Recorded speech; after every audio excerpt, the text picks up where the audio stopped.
This news update is brought to you by... So, I'm meeting Rico later. Gotta check in with the girls, but first, let me check my usage on the MyLime app. Now, what should I wear? Hashtag sexy. He's here.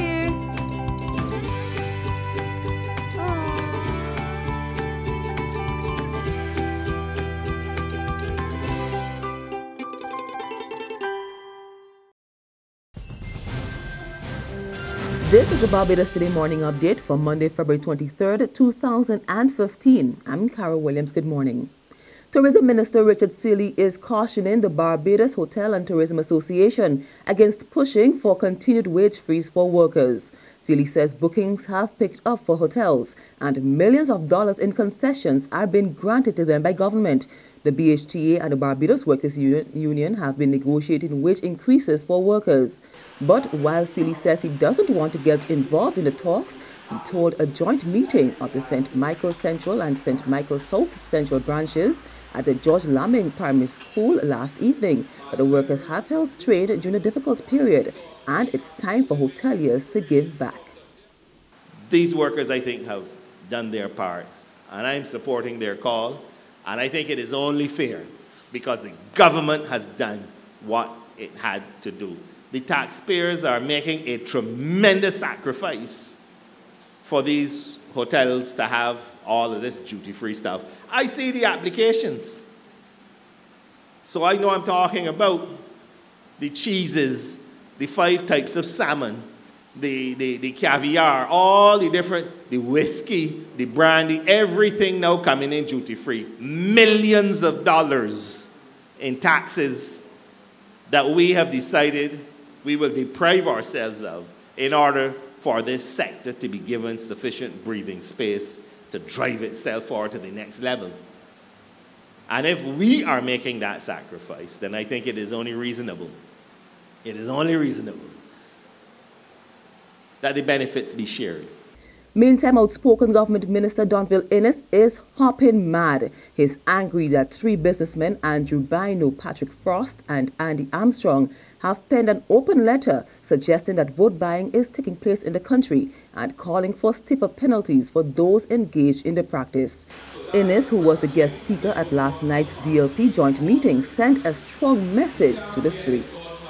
It is a wicked and nasty thing when individuals who hold these lofty positions want to give the impression not just the people in this country, but those from outside, that our political system is corrupt and that votes are sold and bought in this country. And that is where I draw a line in the sand. And I've said this to my dear friend Andrew. Nothing personal. He has taken his stance. And like him, I do not want to see votes being bought in this country. The Minister of Industry and Commerce also challenged the businessmen to provide the police with proof of their claims. Still with politics, Prime Minister Frondel Stewart is up in arms about the publication of court documents in the media before they're even presented to a judge. Stewart lamented that this has become a regular practice, calling it a dangerous sign. His comments at Saturday's official opening of the Democratic Labour Party's St. Michael West Central Constituency office come against the backdrop of published documents on the matters relating to the failed insurance company Clico that are now before the court. I'm not saying that people are not free to discuss a court decision. 98% pay cut case was determined some time ago. There are people who had views for it. There were those who had views against it. And that happened with many other things. When juries return verdicts in murder cases or whatever, people discuss those things respectfully. But I am a little uncomfortable when we have got to the stage where people feel that court documents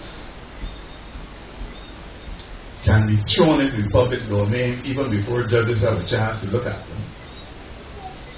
And that when you file a document in court, you file one with the newspaper at the same time.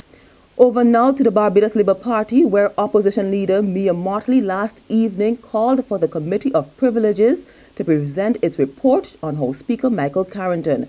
The matter involving Carrington, who had a legal dispute with a client over money, was referred to the committee several weeks ago. But with no report being presented to date, Motley told a BLP meeting at the St. George Secondary School that enough time has passed.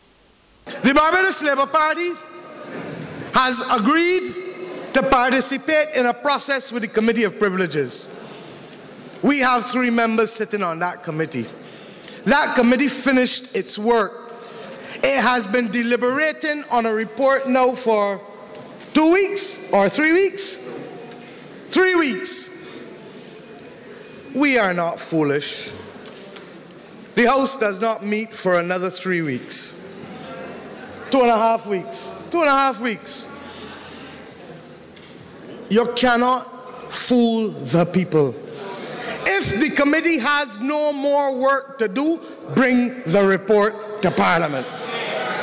And if you don't bring the report to Parliament, we will do what we have to do. Stay tuned. One day coming soon. On to other news now. Relatives and friends of Lamar Carter broke down in tears on the weekend as they reflected on the life and unexpected death of the 22-year-old sometime between February 9th and 10th.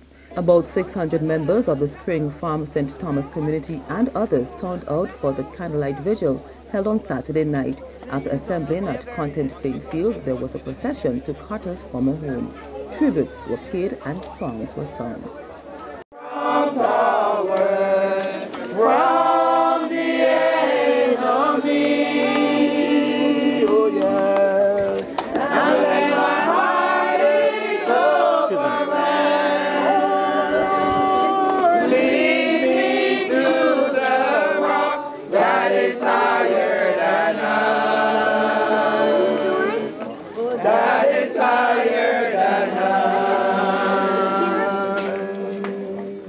Just over a week ago, police charged 36-year-old Fidel Nkomo Aline and 25-year-old Melissa Carla Griffith with Carter's murder. Aline's 31-year-old brother, Javed, was charged with assisting the offenders. All 3 have been remanded to prison until March 4th.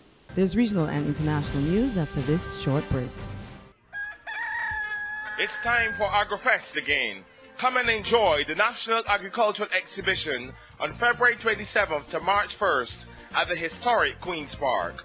Over 300 exhibits on show, highlighting the theme, inclusive agriculture, strengthening linkages, creating synergies.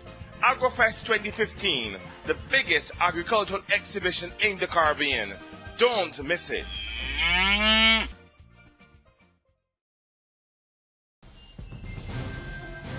Over now to Trinidad and Tobago, where the chairman of the Congress of the People yesterday tendered her resignation. Nicole Dyer Griffith has charged that the party is being sidelined by the main partner in the coalition People's Partnership government. The COP is the second biggest group in the 4-member coalition, whose main partner is the United National Congress, headed by Prime Minister Kamala Prasad-Pisesa. And finally, on the international scene, the head of the U.S. Homeland Security has warned Americans to be vigilant after a terror threat to one of the country's largest shopping centers. Jay Johnson made the call after a threat by the Somalia-based al-Qaeda-affiliated group Al-Shabaab. In a video, the group urged followers to carry out attacks on shopping centers in the U.S., Canada, and the UK. Groups like ISIL, Al-Shabaab, AQAP are now publicly calling for attacks, either through the internet, through videos, through publications, which means that we need to respond militarily, but we also have to have a whole-of-government approach through law enforcement, homeland security, and frankly, countering violent extremism efforts here in the homeland, in communities. And that brings us to the end of our Barbados Today morning update, but you can join us again this afternoon. Until then, log on to www.barbadostoday.bb, subscribe to our e-paper, email updates, or like us on Facebook. You can also catch us on Izumi Media in bus terminals or screenplay at supermarkets and gas stations near you.